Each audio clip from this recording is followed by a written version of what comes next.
In his garage, Charlie is tinkering with a model plane, one his wife Sarah gifted him on his birthday. The quiet moment is interrupted when Sarah reminds him she's leaving for a business trip in London. She asks him again to come with her, but Charlie, buried in work, declines. The next scene shifts to CIA headquarters. Charlie, a brilliant analyst, strolls through layers of security scanners, ironically, systems he himself designed, before finally reaching his department. Then suddenly a ping, a message from Inqualine, the mysterious contact who has been feeding Charlie classified intel for years. This time, though, the files come with a warning. They could endanger the CIA itself. Intrigued, Charlie dives into decrypting the intel. But even his genius can't break the code. At lunch, Sarah calls from London. Charlie listens, but we quickly realize he's already been tracking her movements in secret. He cuts the call short, obsessed with the encrypted files. Since he still can't crack the code, he takes his computer to the restricted area, where a more advanced system helps him progress faster. It takes him a while, but he finally opens the information in the documents, which leaves him in shock. These are top-secret government files, revealing that a drone strike disguised as a self-deletion bomb was authorized and covered up. There are clips from the news reporting 150 casualties, including French special forces and Danish Marines. In reality, it was a black operation organized by none other than Charlie's own boss, Chief Moore. That night, Charlie calls Sarah, but she doesn't answer. The next morning, he's summoned by Moore to meet with the new CIA director, O'Brien. She delivers devastating news. There's been a terrorist attack in London. Sarah is among the victims. At first, Charlie refuses to believe it until Moore shows him hotel security footage confirming Sarah was killed trying to help hostages escape. The loss shatters him. At home, reporters swarm his house. When Sarah's body arrives, Charlie finds a gift in her suitcase meant for him. It breaks him completely. But grief turns into obsession. Back at the CIA, he hacks hotel cameras and reconstructs the attack. He identifies the terrorists, Mishka, Lawrence, Horst, and Gretchen, mercenaries with global ties. But when Charlie presents the evidence, Moore and Caleb react with chilling indifference. They already knew. They tell Charlie they're already working on it and send him to see a therapist. Charlie realizes he's on his own. The next day, Charlie hides a chip in his ID badge and passes through security without the scanners detecting it. Using the hidden chip, he smuggles classified files, creates a dead man switch, and confronts his superiors. He lists all of Moore's dirty missions, like bombing a Syrian hospital and striking an allied base in Yemen, which killed thousands of civilians. He threatens to take everything to the director and reveals that he's triggered a dead man switch. If he doesn't enter a code every 5 hours, the evidence will be sent to the most important news outlets. He threatens to expose every one of Moore's illegal operations unless they give him CIA training, resources, and the identities of Sarah's killers. Moore thinks he's bluffing, but Caleb points out they can't risk it. They'll search for the trigger if it's indeed a bluff. Then they can arrange a deadly accident during training. Charlie arrives at a CIA training facility where he's welcomed by Colonel Henderson. They start at the shooting range, but unfortunately, Charlie isn't a good shooter. He needs to get really close to the target to shoot the right spot. However, when it comes to making bombs, Charlie works outstandingly fast, impressing Henderson. Next, Charlie needs to learn his new identity. So Henderson harasses him and throws him around, so Charlie can still recite his new information even under pressure. Lastly, they get the new passports done. That night, Henderson goes to Charlie's room and tells him he isn't a killer, but Charlie insists he wants justice. Then, Henderson pulls out a gun and gives it to Charlie, asking him to aim at his chest. Charlie's hands won't stop shaking, and he ends up lowering the gun. At the office, the agents spend several hours decrypting the information in the CD until they discover that Charlie had been bluffing about the dead man's switch. They immediately inform their superiors, unaware that Charlie is spying on them. It turns out that the chip he hid on his badge was actually a bug that he planted on the files he gave to his bosses. Moore immediately calls Henderson and tells him to arrest Charlie. However, he's already escaped. After hanging up, Moore finally sees the bug on the files and talks to Charlie directly to tell him this is treason.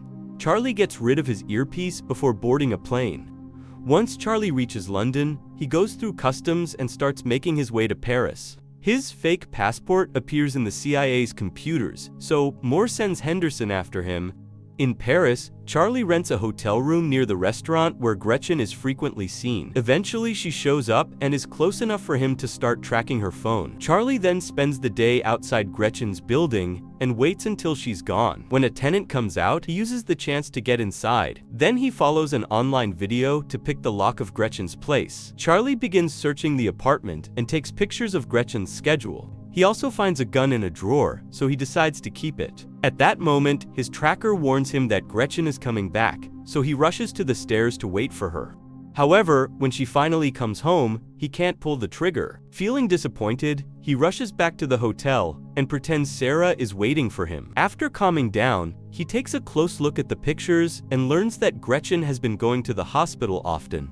Hacking into her health history reveals she has allergies. The next morning, Charlie buys tons of flowers. Then he waits at the cafe until he sees Gretchen and follows her to the hospital. Gretchen is going through some tests, but the doctor notices that the computer screen is malfunctioning, so he leaves the room to request help. Charlie comes in dressed as a doctor and locks Gretchen inside the machine. She starts to panic, but Charlie ignores her while filling the chamber with pollen.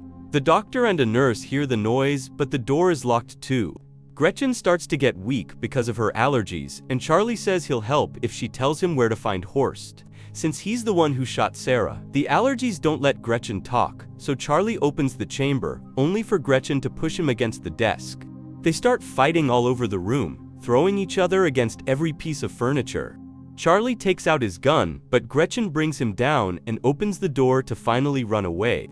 A desperate Charlie follows her to the street, but before he can shoot, Gretchen is struck by a car. Horrified by the body, Charlie forces himself to come closer to grab her phone. Then he runs away and throws the lab coat in the trash. At the hotel, he washes off all the blood and packs his things. That night, he goes to the bus station and buys a ticket for Marseille. Soon, the news of Gretchen's death reaches the CIA. O'Brien questions more about this, and he only says that Gretchen appears to have been killed by one of their own. That night, Charlie goes to a bar and drinks a lot to drown the guilt he feels over Gretchen's death. He thinks he sees Sarah dancing, but a closer look reveals it's a woman that looks like her. Then Charlie notices Henderson approaching him and panics. Chaos takes over the bar, and Henderson loses sight of Charlie. He pushes people until he manages to leave the bar and runs through the streets until he finds a different bar to hide in. Henderson follows him there too, so Charlie rushes to the bathroom and locks the door. Unfortunately, there are no windows here, so Charlie has no choice but to come out. He joins Henderson at the bar and learns that he found him by tracking Gretchen's phone. After a short chat, Charlie reveals a timer on his phone and runs out before a bomb explodes in the bathroom. The next morning, Charlie contacts the Inqualine to get their help and leaves on a cargo plane to Turkey. In Istanbul, he goes to a restaurant and texts Inqualine. Noticing a man's phone ringing, he tries to approach him but is blocked by a woman who tells him to check his phone. Then, Charlie leaves the restaurant and the woman approaches him again, confirming she already knows about his wife, so she makes him hide his hat and backpack in a shopping bag. Inqualine wants him to pretend to shop for a while and meet him at a garage.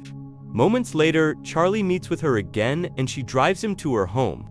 During the trip, Inqualine shares that she became a hacker 6 years ago after her husband died. He was a CIA asset and worked for Russian intelligence. In fact, he was the original Inqualine and taught her everything. When Mishka goes to the pool, Charlie confronts him to ask where to find Horst. If he doesn't talk, the pool will be destroyed. Mishka doesn't believe him and starts swimming away, so Charlie presses a button and the glass starts to crack. A desperate Mishka starts swimming faster, but it's too late. The glass breaks and he falls to his death while the water floods the street. Then, Inqualine warns Charlie that Henderson and the other agent are coming closer and gives him directions to escape. A chase ensues and Henderson almost catches him. But at that moment, the other agent also attacks. The man tackles Henderson and they start fighting in the laundry room. Charlie watches how they keep throwing each other all over the room, and Henderson puts the man's head inside a washing machine. The agent pulls out a gun and shoots Henderson, only for him to steal the gun and shoot him back. Then Charlie comes inside and wonders if he should help them, but Inqualine reminds him to run away. The next day, O'Brien brings Moore to her office and asks about Charlie.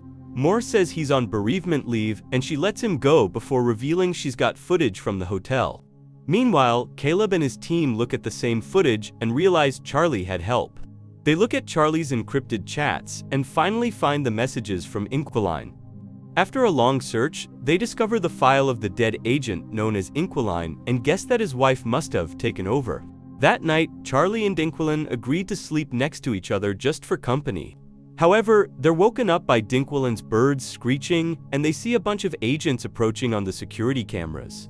The duo immediately runs through a hidden tunnel in the wall, and as they make their way out, Charlie sees a drone in the sky.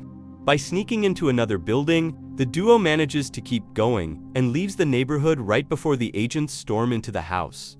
After running down the beach, the duo gets to Inqualine's car and they're seen by the drone. Soon, the agents come after them with open fire, even following them on a boat. After a long chase, the agents manage to damage the car enough to make it stop, and Inqualine is mortally wounded. Charlie has no choice but to push the body to the other seat and take over the wheel so he can keep driving until he finally loses his pursuers. Later, he leaves the car in the garage and kisses Inqualine goodbye. The next day, Charlie contacts Lawrence and pretends to be an arms dealer to arrange a meeting. Then, Charlie buys new electronics and travels to Romania. In an abandoned building, he records his own face and hacks a security feed in Berlin. Now, the CIA thinks he's in Berlin and sends their people there. When Lawrence finally arrives, he finds a ringing phone on a chair. Charlie tells him to look inside a box, and Lawrence finds a bunch of bombs. If he moves, they'll detonate. As Lawrence notices a picture of Sarah in the box, Charlie appears behind him, asking Horst's location and promising to deactivate the bombs if he cooperates. Lawrence explains that Horst operates in Russian waters and typically receives deliveries at a Baltic seaport. Charlie then asks how to contact Horst, so Lawrence says he only gets messages through secret codes from his men. All the numbers and names are on his phone, which he tosses on the ground. After grabbing the phone, Charlie leaves and hears the bombs killing Lawrence in the other room. Soon the CIA gets the news of Lawrence's death in Romania, and they realize they've been looking at fake footage. Later, in a Russian hotel, Charlie imagines Sarah with him and opens the gift. It's a puzzle that he solves quickly and has a sweet message from his wife inside. In the morning, he goes to the port and sees a suspicious vehicle. He sends the code to Horst's men and sees a guy by the suspicious car check his phone. He follows the man and takes pictures of his boat before leaving. After buying some tools, Charlie goes back to the hotel and tracks down the yacht that the boat belongs to by searching its registration number. He also studies the sea routes Horst might be using. In the morning, Charlie approaches the boat and someone knocks him out from behind, causing him to drop Sarah's puzzle. Charlie is taken to the yacht where he finally meets Horst, who found the bomb Charlie hid earlier. Horst has noticed that Charlie killed the others indirectly and thinks he's not capable of doing it face to face.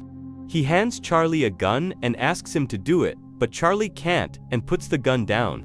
Suddenly, the yacht starts turning into the opposite direction and the crew panics. Charlie reveals he's taken control of the yacht, which is CIA administered. Since he worked on the protocols that protect this yacht, it was easy for him to hack into it and send it to Finland. Soon, the yacht is surrounded by the Finnish Navy and Interpol, who immediately arrest Horst and his men. Sometime later, O'Brien gives a press conference to announce they've arrested all the dirty agents that have been using the CIA's resources for illegal activities. Charlie is approached by Henderson, who tells him he's proud of what he's done. After visiting Sarah's grave, Charlie goes home and finally takes the plane for a ride.